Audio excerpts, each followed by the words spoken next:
আমি সেই 11 সাল থেকে প্রশাসনের সাথে আছি, কারণ আমি 11 সালে প্রথম গ্রেফতার হওয়ার পরে ওসি সাহেবকে পড়াতাম। আর ওনারা যে সমস্ত ভিআইপি জায়গায় থাকে, আমি যে ওসিকে পড়াতাম, ওনার বেতন ওই সময় ছিল মনে হয় 42,000 টাকা। অথচ ওনার স্ত্রী আর সন্তান দুইটা ঢাকাতে যে বাড়ি নিয়ে থাকে, ওই বাড়ির ভাড়াই হচ্ছে ওই সময় 11 সালে 52,000 টাকা। বেতন কত? আর বাড়ি ভাড়া, বাকি টাকা আরো নেই। খাওয়া দাওয়া আছে, ছেলে মেয়ের কলেজে বিশ্ববিদ্যালয়ে লেখাপড়া আছে, আর তার ম্যাডামের যে সাজ, সব মিলে মনে হয় 2.5 থেকে 3 লাখ টাকা না হলে মাস যাওয়ার কথা না। বেতন কত? ও বেতন যাওয়ার পরও আরো ফেরেশতারা দিয়ে যায়। আমি একদিন পড়াচ্ছিলাম, প্রতি জমার দিন পড়াতাম, লা তাকুলু আমওয়ালাকুম বাইনাকুম বিল বাতিল, যে ঘুষ খাওয়া যাবে না। এই আয়াতটা হঠাৎ করে একটা লোক ব্রিফকেসের ভেতরে 10 লাখ টাকা নিয়ে ওনাকে বলছে, স্যার এই হাদিয়াটা রাখেন আর আমার ওই মাল ছেড়ে দিন। আমারে বলছে, হুজুর নেবেন মানে আপনারে পড়ালাম কি, আর আজকে সেই ঘুষের আয়াত। এতদিন যাই পড়িয়েছি, আজকে ঘুষের আয়াত পর্যন্ত এসেছে সূরা বাকারা, আর আপনি আজকে এই জিনিস পেয়েছেন। আমারে বলছো, হুজুর এটা তো ঘোষ না, এটা তো হাদিয়া। আপনার সরকার দেয় না। ওই সময় দেখলাম গরম দিলে লোকটারে, বেটা বেয়াদব, আমি কোরআন শরীফ পড়ছি আর তুমি। ওই সময় দেখলাম তাড়িয়ে দিল। পরে নিয়েছে কিনা আমি জানি না। এইরকম হাদিয়া যদি মাসে 10টা পায়, ওর 42,000 টাকা নেওয়া লাগে? হ্যাঁ, কথা বলে দেখেন। বাংলাদেশের 2টা থানায় সবচাইতে বেশি ক্রাইম হয় এখনো পর্যন্ত, সিলেটের বিশ্বনাথ আর কুষ্টিয়ার মডেল থানা। কারণ যত মামাদের আর দাদাদের দেশে জিনিসপত্র আসে এই জায়গা নিয়ে, সারা বাংলাদেশ মিলিয়ে আপনি যেই কয় মন গাঁজা না পাবেন, লালনের মাজারের দ্বারা মন গাঁজা বেশি পাওয়া যায়। এটা তো আকাশ থেকে পড়ে নাকি?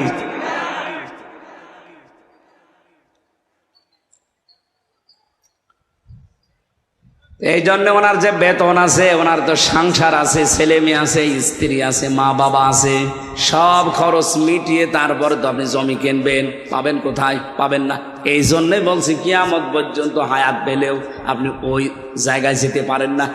তারপরও যখন গিয়েছেন, আয়াতের বাস্তবতা দেখেন, দুনিয়াতে আল্লাহ সেই সম্পদ তাকে ভোগ করতে দিচ্ছে না। এই কথা বলা লাগবে। আমি কি 1,500 বছর আগের ওয়াজ করছি? 2-3 দিন আগে। বাকি দুনিয়াতে আল্লাহ এমন একটা চরম শাস্তির ভেতরে আপনাকে ফেলবে, যেটা দেখে দুনিয়া আটকে উঠবে, যেটা ঝিনাইদার একজনের ব্যাপারে আমরা দেখলাম। আরো আসতে বলেন। সারা বাংলাদেশ না পৃথিবী হতভম্ব হয়ে গেছে। এ মহিলা তো 12 টুকরা করেছিল, আর ওর লাশ যে কত টুকরা হয়েছে এখনো পর্যন্ত কোনো খোঁজ নেই। ছেলেমেয়েরা প্রতিদিন হায় হতাশ করছে, কান্নাকাটিতে, 1 টুকরা লাশ অন্তত দেন, একটু জানাজা পড়ি। আজকে ইন্টারনেটে দেখলাম কলকাতায় একটা সড়ক গাছের সাথে 2টা বিসি ঝুলিয়ে রেখে বলছে এটা অমকের বিসি। কোথায় নামিয়েছে চিন্তা করেছেন? বিসি যদি ওর না, ওটা মনে হয় ছাগলের বিসি হবে, কারণ যে সাইজ দেখলাম ওটা ওর বেশি হওয়ার কথা না। ওটা কোনো ছাগলের বিসি হবে, গাছের সাথে ঝুলিয়ে নিচে লিখে দিয়েছে অমকের বিসি। পৃথিবী আটকে উঠেছে। আমার তো মনে হচ্ছে 1,500 বছর আগে আয়াতে আল্লাহ যা বলেছে, এই 2024 সালের এই মে মাসের 29 তারিখে আমরা 100 ভাগ খাপের খাপ মমতাজের বাপ মিলে গেছে। এই জন্য অবৈধ ইনকামে যারা আছেন থামেন। সে প্রভাব প্রতিপত্তির কারণে হোক, ক্ষমতার কারণে হোক, আইনের কারণে হোক, চেয়ারের কারণে হোক, যেখানে আছেন ওই জায়গায় থামেন। 1 নম্বরে আপনি জীবনে ওই অবৈধ সম্পদ ভোগ করতে পারবেন না, আর এমন চরম শাস্তির ভেতরে পড়বেন দুনিয়া আটকে উঠবে। আল্লাহ এদেরকে বোঝার তৌফিক দাও, বলেন আমিন। জানি ওদের মগজে কথা ঢুকবে না, কারণ খতামাল্লাহু আলা কুলুবিহিম, ও কলবের উপর আল্লাহ মোহর মেরে দিয়েছে। আবু জাহেল যেদিন মারা যাচ্ছিল, আব্দুল্লাহ ইবনে মাসউদ রাদিয়াল্লাহু তাআলা আনহু তার বুকের উপরে বসার পরে যখন ছুরি চালাবে গলার উপরে, ডাক দিয়ে বলে, তুই কে? কে মানে? আমি ইবনে মাসউদ। কোন মাসউদ?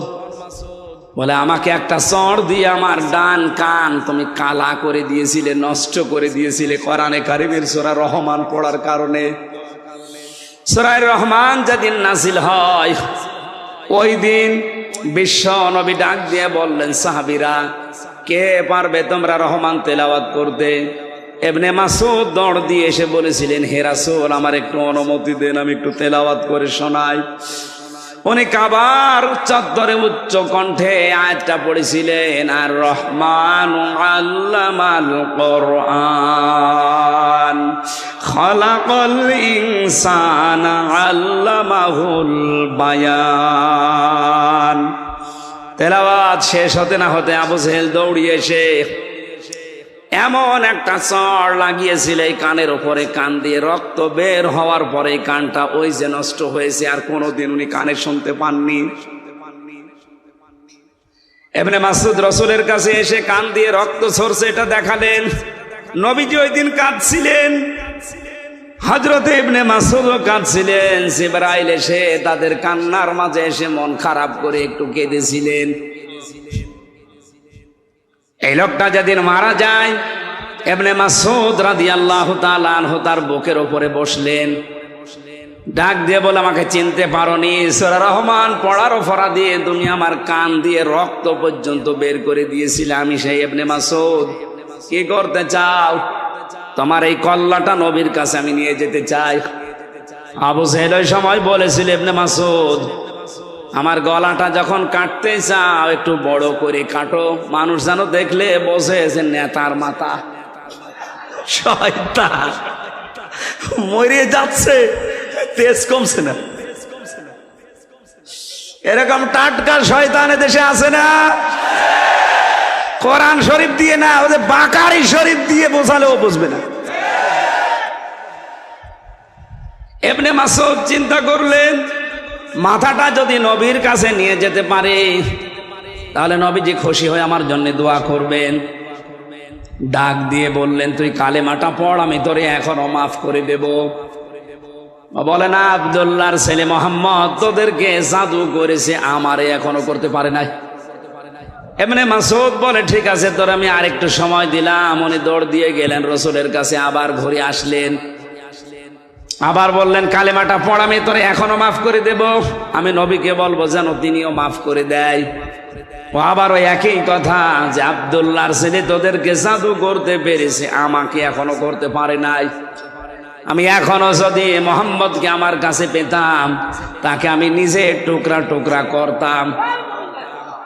আব্দুল্লাহ ইবনে মাসউদ বলে, এবার আর তোরে ছাড় দেওয়া যায় না, এতক্ষণ পর্যন্ত তোরে 3 বার ছাড় দিলাম, তুই আবার আমার নবীর দিকে আঙ্গুল তুলেছিস, তোরে আঙ্গুলও রাখবো না, এ মুখও রাখবো না। ছুরি চালিয়ে দিলেন। ও বলেছিল মাথাটা বড় করে কাটতে, ওর বিপরীতটা করে মাথা ছোট করে কাটলেন এই থুতনির নিচ দিয়ে। মাথাটা আলাদা হয়ে পড়ে আছে। চিন্তা করলেন নিয়ে যাই, তোলার চেষ্টা করলেন, দেখেন না, নড়ে না। তরবারি ছিল যেটা, কানের একদিকে ছিদ্র করলেন, এক কানের ভেতরে ছিদ্রি করে রশি ঢুকিয়ে প্যাঁচ দিয়ে বেঁধে আর আগা দিয়ে টান দিলেন। দেখে না, মাথা নড়ে না। চিন্তা করলেন, এ শয়তানের মাথায় এত ভারী হয়ে গেল কি করে? আমি একটা যুবক মানুষ, এত চেষ্টা করি মাথা নড়ানোর, কিন্তু নড়ে না। উনি বললেন, দেখি আর একটা কান ছিদ্র করি। দ্বিতীয় কান ছিদ্র করে ভেতরে রশি ঢোকালেন।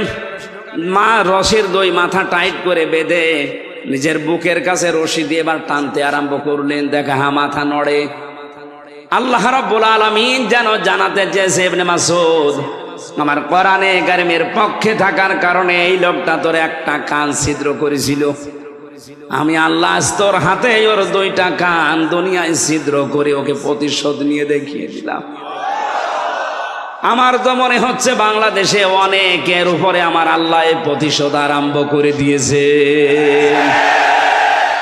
আপনি একটা মানুষকে মারবেন, মেরে ফেলেন, চোখ তুললেন কোন কারণে? মনে করছেন তার মা বাবার দোয়া বৃথা যাবে? কখনো না। কারণ মায়ের দোয়া আর বাবার দোয়া আরো সে চলে যায়। তার মায়ের ওই কান্না আমি ওই বছরে শুনেছিলাম, বাবার আফসোস দেখেছিলাম। বারবার মা বাবা বলছিল আমার ছেলেকে তোরা মারবি, মেরে ফেল, কিন্তু আমার ছেলেটা চোখ তুলে নিলি কোন কারণে? আমার মনে হয় মা বাবা তাহাজ্জুদের পার্টিতে বসে আল্লাহর দরবারে বিচার দিয়ে ফেলেছিল। ওই বিচার আমার আল্লাহ এখনো পর্যন্ত ভুলে যায় নাই। আপনি তার এক চোখ তুলেছিলেন, দুই চোখ তুলেছিলেন, আপনাকে আল্লাহ এত টুকরা টুকরা করে দুনিয়া থেকে বিদায় দিয়েছে যে জানাজা পড়ানোর জন্য একটা টুকরা এখন পাওয়া যাচ্ছে না।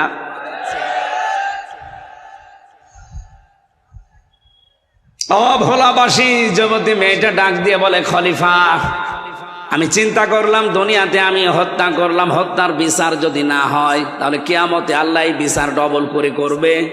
সুতরাং আমি যেন বিচার তাড়াতাড়ি পাই, এই কারণে আপনার বারান্দায় রাতের বেলা চুরি করে লাশটা রেখে গেছি। হযরত ওমর বললে, মেয়েটা তুমি কেন এই 3 দিন তাহলে আসলে না? আমার চিন্তায় খাওয়া দাওয়া বন্ধ হয়ে গেছে। মেয়েটা বলে, খলিফা জানের মায়া আমারও আছে। ছেলেটা হত্যা করার পরে আমি মনে মনে ভাবছিলাম যে না, মনে হয় বেঁচে যেতে পারবো যদি ধরা না পড়ি, কিন্তু কোরআনে কারিম আমাকে বাঁচতে দিল না। বারবার যেন আমাকে তাড়া দিয়ে বেড়ায় যে তাড়াতাড়ি দুনিয়ায় বিচারটা করে ফেলো। আমি এসেছি, আপনি জলদি করে হায়াত থাকতে আমার বিচারটা শেষ করেন, মরণের পরে যেন বিচার আর আল্লাহ ডবল করে করতে না পারেন। হযরত ওমর রায় দেবেন, হঠাৎ তাকিয়ে দেখলেন ওই 4 জন যুবক এসে হাজির। ডাক দিয়ে বলে, তোমরা কারা? বলে, আপনি যে বিচারের রায় দেবেন বলে দাঁড়িয়েছেন, বসে আছেন, ওই বিচারের আসল আসামি আমরা 4 জন। এই মেয়েটার কোনো দোষ নেই, গোসল করে আসছিল, এই জন্য ওর যৌবনের দিকে তাকিয়ে আমরা শয়তানের ধোকায় নফসের জালে পড়ে পাগল হয়ে অনমাদ হয়ে আমরা এই কাজ করে ফেলেছিলাম। হযরত ওমর ডাক দিয়ে বলে, যুবকেরা তাহলে 4 দিন তোমরা আসলে না কেন? 3 দিন পার হয়ে গেল। তারা বলছে, খলিফা কাজটা করার পরে শয়তান যেহেতু আমাদের কাছে আর ছিল না, এখানে একটা মাসলা বের হয়, কোন অপরাধ যদি আপনি করেন মনে করবেন শয়তান আপনাকে দখল করে ফেলেছে, কাজটা শেষ হওয়ার পরে শয়তান যখন আপনার কাছ থেকে পৃথক হয়ে যায় তখন মনে মনে আপনার একটা আফসোস আছে।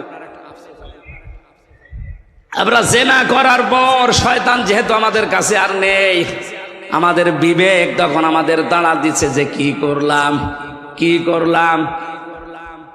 কিন্তু আমাদের তো জীবনের মায়া আছে। মনে মনে ভাবছিলাম যদি এটা ধরতে না পারে তাহলে মনে হয় আমরা বেঁচে যেতে পারবো, আর বিচার হবে না।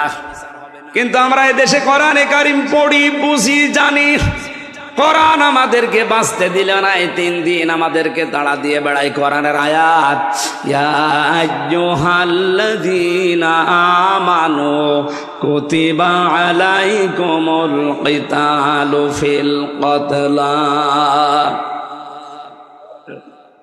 আল্লাহ রাব্বুল আলামিন ঈমানদারদের জন্য এই কিসাসের এই যে বিধান, মানুষ হত্যা করলে হত্যা করা লাগবে, এটা লিখে দিয়েছেন। এটা ফরজ না, এটা লিখা, একেবারে সই স্বাক্ষর করে স্টাম্প করা বিধান। কোরআনের আয়াত আমাদেরকে বারবার তাড়া দেয় যে তাড়াতাড়ি বিচারটা দুনিয়ায় করে ফেলো। আমরা জীবনের মায়া থাকার পরও কোরআনের তাড়া খেয়ে আর বাঁচতে পারলাম না। আপনি জলদি করে দুনিয়ায় বিচারটা করেন, মরণের পরে যেন এ বিষয়ে আল্লাহ আমাদেরকে আর জিজ্ঞাসা না করে। আমি যেটা বোঝাতে চাচ্ছিলাম এই ছোট্ট ঘটনা দিয়ে, পৃথিবীতে যদি কোরআনে কারিম বিজয়ী থাকে, কায়েম থাকে, প্রতিষ্ঠিত থাকে, মানবীয় গুণের কারণে হয়তো আমরা অপরাধী হব, গুনাহ করব, কিন্তু কোরআনে কারিমের তাড়া খেয়ে দুনিয়ার জীবন ত্যাগ করার আগে আমাদেরকে নিষ্পাপ করে আল্লাহ কোরআন দিয়ে বিদায় দেবেন। এই জন্যে তো বারবার বলছি কোরআনে কারিম কি করে কায়েম করা যায়, বিজয়ী করা যায়, এই চেষ্টায় আমাদের থাকা লাগবে। তাহলে দুনিয়াতে আমরা গুনাহ করলেও মরণের আগে কোরআন আমাদেরকে তাওবা করার মাধ্যমে হোক, জরিমানার মাধ্যমে হোক, মুক্তিপণের মাধ্যমে হোক, যে কোনো মাধ্যমে ওটা মাফ করিয়ে তারপরে আল্লাহর কাছে আল্লাহ নিয়ে যাবে। আল্লাহ আমাদেরকে হাদিসটা প্র্যাকটিক্যাল লাইফে আমল করার তৌফিক দেন, বলেন আমিন। আজকের যে আয়াতগুলো পড়েছিলাম আমার সামারাইজের বিষয়, আলোচনার সাবজেক্ট এই মুক্তিপণ। কি বললাম? এটা দুনিয়ায় দেখলেন মুক্তিপণ দিয়ে হত্যার মামলা থেকেও বাঁচা যায়। কিয়ামতের ময়দানে আল্লাহ পাক বলেন হাজার হাজার লক্ষ মানুষের আমাকে মুক্তিপণ দিতে চাইবে। ওয়ালা ইয়াসআলু হামিমুন হামিমা ইউবাসসারুনাহু। এর আগে সূরা মাআরিজের 1 থেকে 9 নম্বর আয়াত পর্যন্ত আল্লাহ কিয়ামতের ভয়াবহতা তুলে ধরেছেন, যে এক একটা দিন হবে 50,000 বছরের মতো লম্বা, পাহাড়গুলো উড়ে যাবে, সারা ময়দানে একটা আওয়াজ হতে থাকবে, পানি চাই, পানি চাই। এ কঠিন পরিস্থিতিতে আল্লাহ পাক বলেন সবচাইতে অন্তরঙ্গ বন্ধু দুনিয়ায় যে তোমার ছিল তাকে তোমার সামনে আনা হবে। ইউবাসসারুনাহু, খুব খেয়াল করে মিলাবেন নিজের সাথে। আপনার সব চাইতে নিকট আত্মীয়, নিকট বন্ধু যিনি, অন্তরঙ্গ শহীদ, এই লোকটাকে আপনার সামনে আল্লাহ একেবারে সামনাসামনি হাজির করবে। আমার এখানে একটা প্রশ্ন আসে, বিশেষ করে এই ভোলা, এই বরিশাল বিভাগে এইটা বেশি। আজ হাজারো মানুষ বিভিন্ন কায়দা কৌশল করে ছড়িয়ে দিয়েছে কিয়ামতের ময়দানে এক একজন পীর সাহেব লক্ষ লক্ষ মুরিদ নিয়ে আল্লাহর সামনে হাজির হবে। এটা ডাহা মিথ্যা কথা, পুরা বানোয়াট, পুরা ধোঁকাবাজি পূর্ণ কথা। কোরআনে কারিমের সূরা মারিয়াম 16 নম্বর পারা 10 নম্বর পৃষ্ঠা 15 নম্বর লাইনের 95 নম্বর আয়াত, ওয়াকুল্লুহুম আতিহি ইয়াউমাল কিয়ামাতি ফারদা। আল্লাহ পাক বলেন কিয়ামতে প্রতিটি মানুষকে আমি আল্লাহর সামনে যখন হাজির করব বিচারের জন্য, প্রত্যেকটি মানুষ উঠবে স্রেফ একা একা। কয়জন করি? এই আয়াত আমি বানালাম।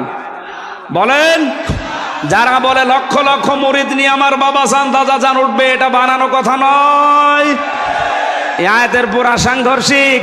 কিয়ামতে আপনি আল্লাহর কাছে উঠবেন স্রেফ একা একা, কেউ থাকবেন আপনার সাথে।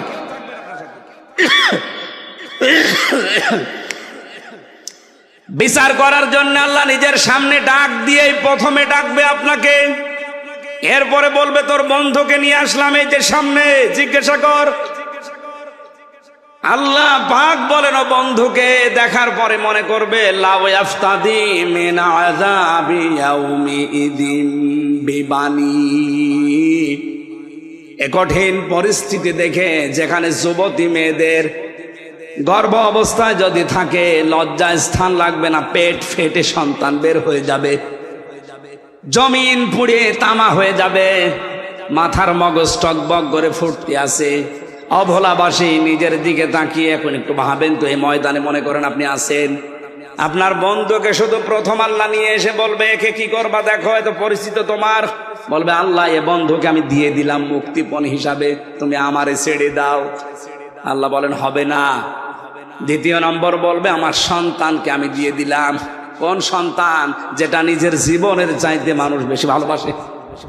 আজকে ইন্টারনেটে দেখেছেন, এই যে কোন এলাকায় যেন দেখলাম ঝড়ে লন্ডভন্ড হয়ে সন্তান সহ উড়ে চলে যাচ্ছে, মা তার ছোট্ট 3 বছরের মেয়েকে কোলের ভেতরে নিয়ে মা নিজে মারা গেছে, তো সন্তানটার উপরে ছাউনি দিয়ে সন্তানটা বাঁচিয়ে রেখেছে।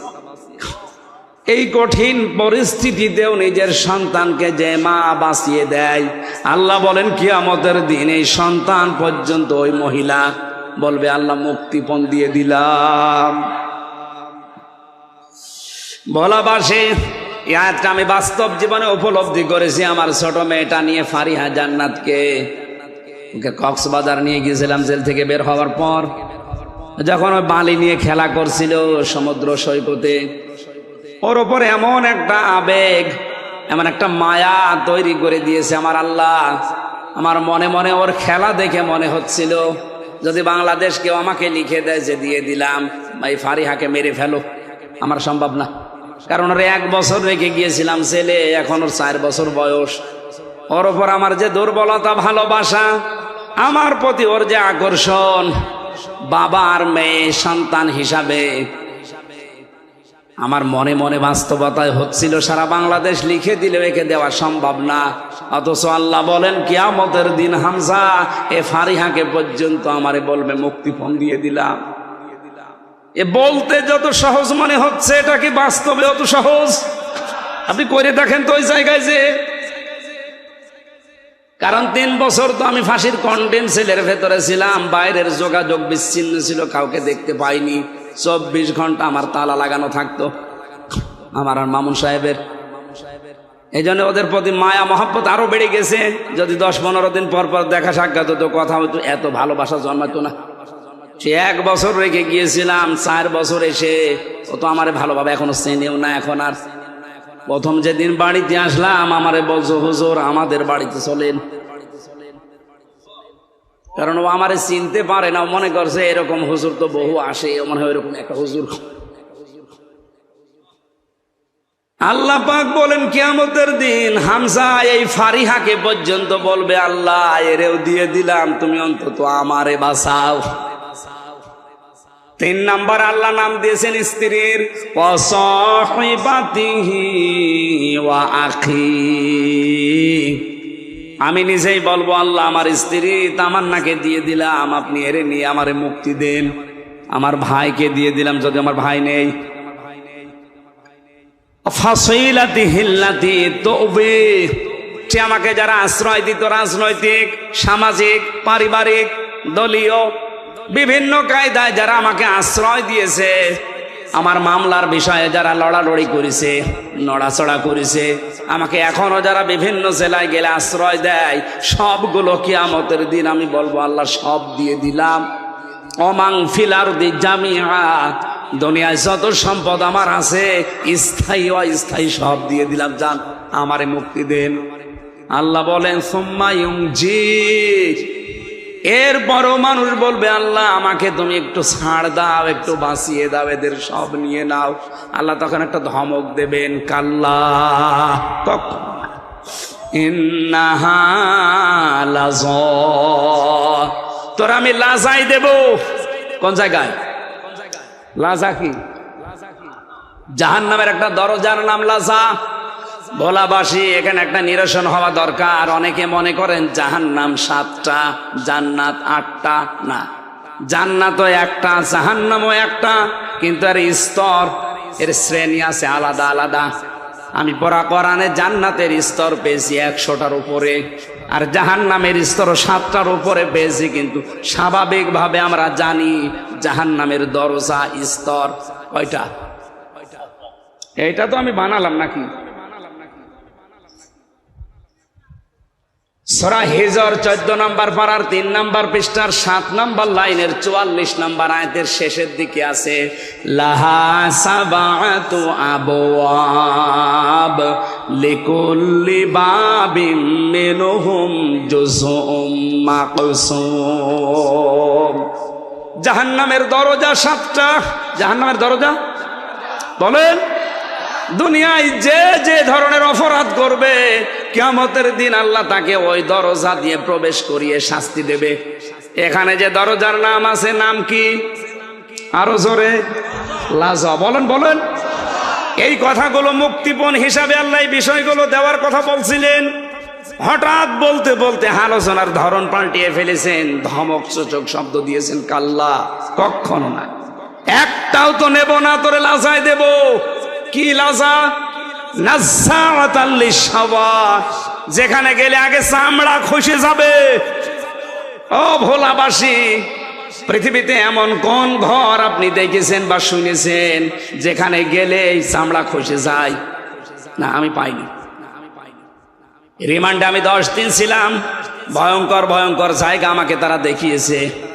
যে সমস্ত জিনিস নিয়ে এই নখ তুলে ফেলে, ওই জিনিসগুলো আমি দেখেছিলাম। আমারও বলছিল আপনার তুলবো, যে মাটির নিচে ভয়ঙ্কর যে ঘরগুলো আছে, এই জায়গাগুলোকে আমি দেখেছি।